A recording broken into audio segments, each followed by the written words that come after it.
আজ বাংলাদেশ একটি গভীর সংকটময় মুহূর্তের মধ্য দিয়ে যাচ্ছে।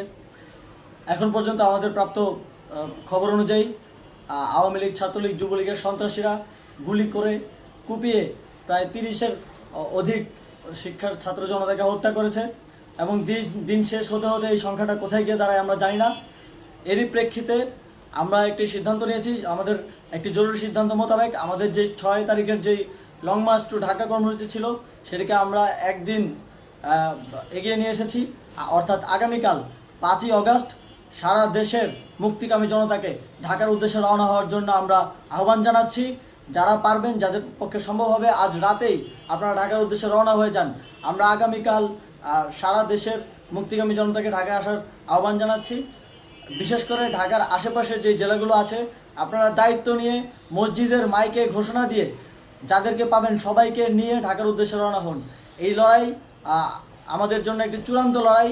আমরা চূড়ান্ত ঘোষণার জন্য প্রস্তুত, আমরা গণভবনের দিকে যাত্রার জন্য প্রস্তুত এবং সেই উদ্দেশ্যেই আপনারা সবাই ঢাকা আসুন।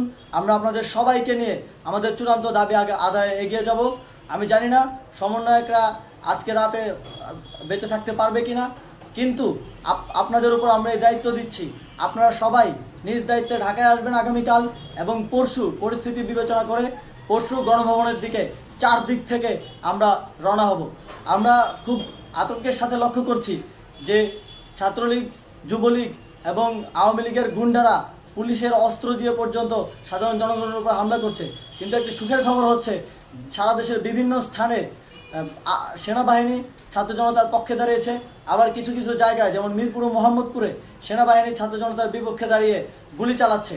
আমরা সেনাবাহিনীর প্রতি আহ্বান জানাতে চাই, আপনারা এদেশের নাগরিক এবং আপনারা এদেশের নিরাপত্তার দায়িত্বে আছেন, এদেশের জনগণের যানবাহনের নিরাপত্তার দায়িত্বে আছেন।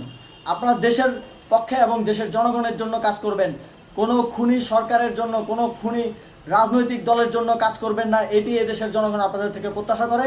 আমাদের এই আন্দোলনে সম্পূর্ণ সমর্থন দিয়ে হয় নিরপেক্ষ থাকুন অথবা এই খুনি বাহিনীকে, সরকারের খুনি বাহিনীকে প্রতিহত করুন, তাদেরকে যথাযথ শাস্তির আওতায় নিয়ে আসুন।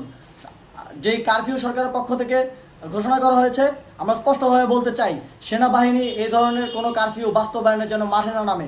যদি মাঠে নামে তাহলে সেনাবাহিনী স্পষ্টভাবে অফিসিয়ালি জনতার বিরুদ্ধে দাঁড়াবে।